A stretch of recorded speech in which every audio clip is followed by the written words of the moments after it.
आखिर क्यों भगवान शिव को स्वयं काल के नियम तोड़ने पड़े? क्यों एक बालक की भक्ति ने यमराज को भी पीछे हटने पर मजबूर कर दिया? और शिव का वो कौन सा रौद्र रूप है जो करुणा और प्रलय दोनों का संगम है? इसका उत्तर छिपा है एक 14 वर्ष के बालक की अटूट श्रद्धा में। ये कथा है महान ऋषि मृकंडू और उनकी पत्नी मरुद्वती की। उन्होंने वर्षों तक कठोर तप किया, केवल एक वरदान के लिए। शिव प्रकट हुए और बोले, दो विकल्प हैं, या तो अल्पायु लेकिन अत्यंत तेजस्वी पुत्र, या दीर्घायु परंतु साधारण संतान। माता पिता ने चुना तेजस्वी पुत्र। कुछ समय बाद जन्म हुआ बालक मार्कंडेय का। वो बचपन से ही शिव का अनन्य भक्त था, लेकिन एक दिन सत्य सामने आया।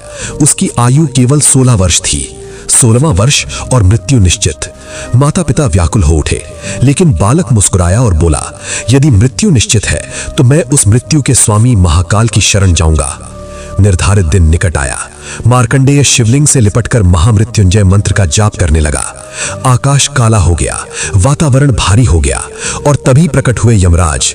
उन्होंने अपना पाश फेंका, परंतु वो पाश बालक के साथ शिवलिंग पर भी पड़ गया, और तभी भयावह गर्जना से पृथ्वी कांप उठी। शिवलिंग चटक गया। उसमें से प्रकट हुए स्वयं महाकाल कालांतक रूप में, नेत्र अग्नि समान, जटाएं आकाश को स्पर्श करती हुई। उन्होंने यमराज को ललकारा, मेरे भक्त पर पाश डालने का साहस। एक ही प्रहार में यमराज भूमि पर गिर पड़े। क्षण भर के लिए मृत्यु भी थम गई। फिर शिव ने मार्कंडेय को वरदान दिया, तुम चिरंजीवी रहोगे, काल भी तुम्हें स्पर्श नहीं कर पाएगा। उस दिन से सिद्ध हुआ, नियम बदल सकते हैं, भाग्य मिट सकता है, पर सच्ची भक्ति अडिग रहती है।